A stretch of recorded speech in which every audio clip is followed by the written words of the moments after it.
bread. There's another, I think, like a 7 grain that you buy sometimes as well. So those are good sources. Okay. Number 5, sprayed produce.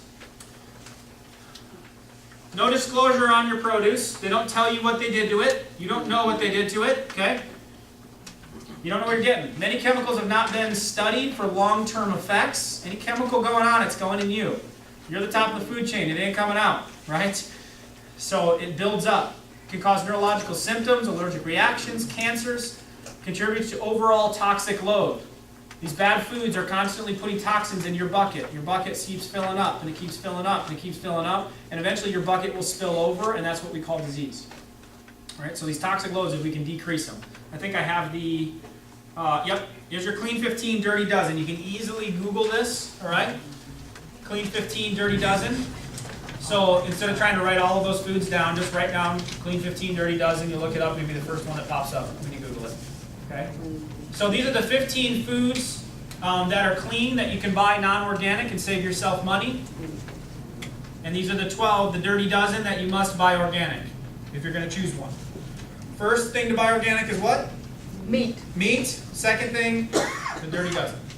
Got it? So it kind of narrows it down. So you have to buy everything, you know, all natural, all organic, those type of things. Just make sure you're in the right range with the Dirty Dozen there. Okay? Things that have softer skin are going to avoid those toxins typically. Okay? You get something like an avocado or something that's pretty tough. It's not going to absorb as much. And there's a big difference between an organic and a non-organic avocado a lot of times. You know, it's a couple bucks sometimes. So some of those things, there's a big difference between them. Some of them you must, right? Or just, you know, avoid some of the Dirty Dozens if you can get away with it then. You know, try to stick to the Clean 15 side of things. All right? Margarine, number 6. So, margarine. I heard as well as we grew up with this. My mom and dad did. That's what we ate quite often. Margarine is also very similar to plastic as well. The way you said, it's very simple to understand it. If you took a tub of margarine, you took a tub of butter, and you set it outside, what would the ants eat? Butter. The butter. If you don't believe me, try it. They're smarter than we are. Remember the ants. I was for 20 years. No, but it's just it's a man-made product. It's highly processed. They color it. It comes out actually in a disgusting gray color when it comes out, and they make it yellow. So they're putting food colorings in there. And you can Google YouTube videos on this too of how margarine's actually made and the toxicity of it. Added colorings make it yellow. Make it taste better. Causes inflammation. It's toxic to your cells. It's going to back everything up. So what do you eat instead? Butter. Organic butter. Go for it. As much as you want. That is a good fat, right? Now, if you're going to use it for cooking, don't heat it too hot. If you heat it too hot, it'll start smoking, right? You ever done that before? You just made it bad. So what you did is just change the chemical makeup of butter. So if you're going to cook with it, keep it real low heat. But we use it on, you know, toast or things we're eating all the time. Use the butter. Go for it. Right? Butter's good for a good fat, good solid fat. Margarine is made. It's just this huge, long breakdown as far as putting dyes in and putting toxins into it. So margarine, easy one. Switch to organic butter. Number 7, diet soda drinks. This is huge. Getting people off this. Got joint issues, got arthritic issues, those type of things. Cut the soda. Cut the soda drinks. They contain excitotoxins. They excite the brains harmfully. That's why people get addicted to them. They're man-made, chemically altered, unnatural product. Your body doesn't know what to do with it. Right? So it's got to store it somewhere. Try to get rid of it. So it'll make you hungry and it'll make you eat more food. Studies have proven people will gain more weight on diet sodas than they would if they drank the regular stuff. Now, I'm not condoning the regular stuff either because there's just not a lot of solutions in it. If you need something different, buy some of the vitamin C that we have up there. Vitamin C is sweetened with stevia. It tastes like lemonade. If you need something different other than drinking water, start training yourself to put more water in instead of a soda, right? Or you know, some kind of tea loaded with sugar or something like that. So start cutting those sugars down. But there's diets, you're better off drinking the regular. Some people prefer the taste more. If you like that, try stevia because it's a similar taste sometimes as a diet. Stevia is a natural alternative. It's a leaf.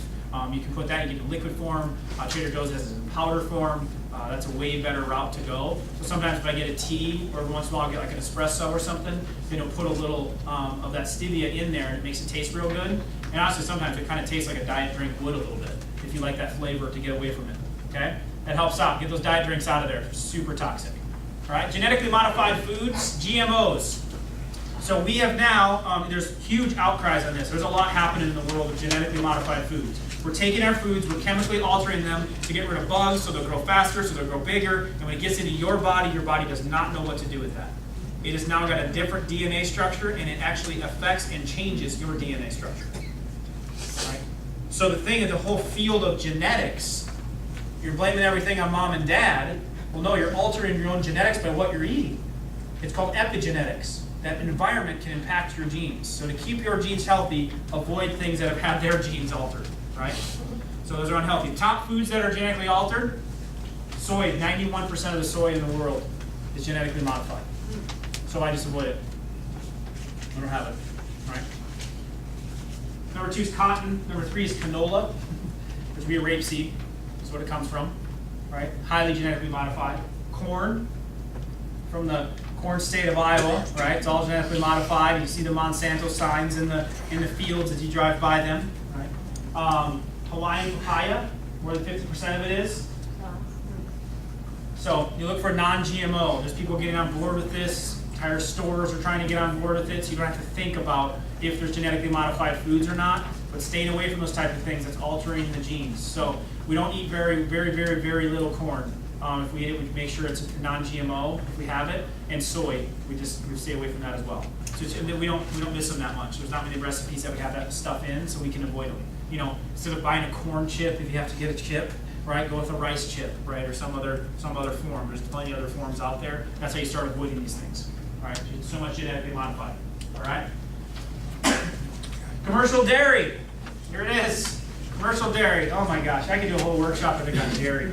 Right? Talk about allergens and sinus issues and asthma, and this is such a huge culprit. And since I've been a kid, they've been massively advertising to this. Stronger bones, stronger bones, stronger bones. Drink the milk, drink the milk. So I did every meal. I would have a glass of milk with it, right? And sometimes I go back for seconds because I want another one. And as a kid, it's what I grew up on, right? But how much milk does a cow drink? Their bones are massive. Right? Huge bones. They don't drink any milk, they eat grass, right? So get your green leafies in. You don't have to worry about the calcium side of things, which we'll touch on when we go through heart disease side of things. We do in the workshop in the office a lot.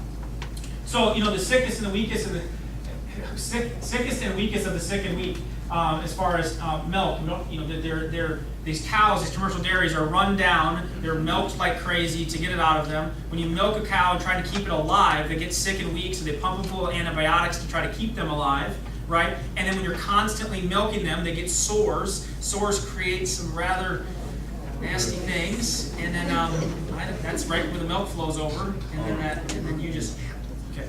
Hopefully I ruined it for you. Hopefully I ruined that one for you. So, but there is just massive studies out about the amount of pus in milk, right? So what do we do? What do we do? We go coconut milk. It's in cartons now, right? There's some of you are like, oh my gosh, what am I going to eat?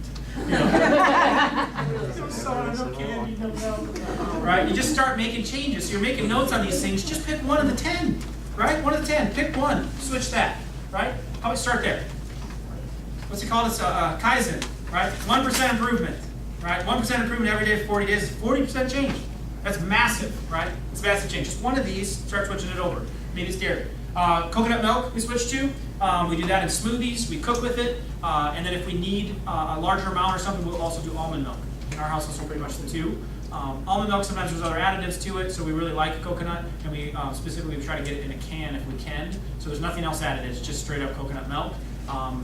Other than that, there's no glass of milks for me anymore. I haven't had milk in years. I don't miss it. It's okay. It's not a big deal. But we try to cut the dairy down, right, and eliminate a lot of that. Stay away from conventional dairy. If you're going to have it, organic at a bare minimum, and then your other options are almond and coconut. So if you're going to get it, make sure it's at least organic, right? It's just really tough to find a clean source of milk now just because of the way they do it. Unless you go straight to the farm, you can have at it with that. It comes straight out of the cow. It's just, that's kind of illegal in our state, and it doesn't really work out so well. But straight out of raw milk is actually good from the cow. We put it here for us to drink. It's actually okay, but it's what man does to it that along the process. You know, when we mass produce it and pull it out of the animal, when it's full of antibiotics, when it's full of toxins, it builds up really quick. Okay. Seasoned packaged foods. Number 10. Number 10. Seasoned packaged foods. All right. We are full of these now. The famous one, obviously, Doritos. Anything that comes out of that lunchroom or break room vending machine, right, are these seasoned packaged foods.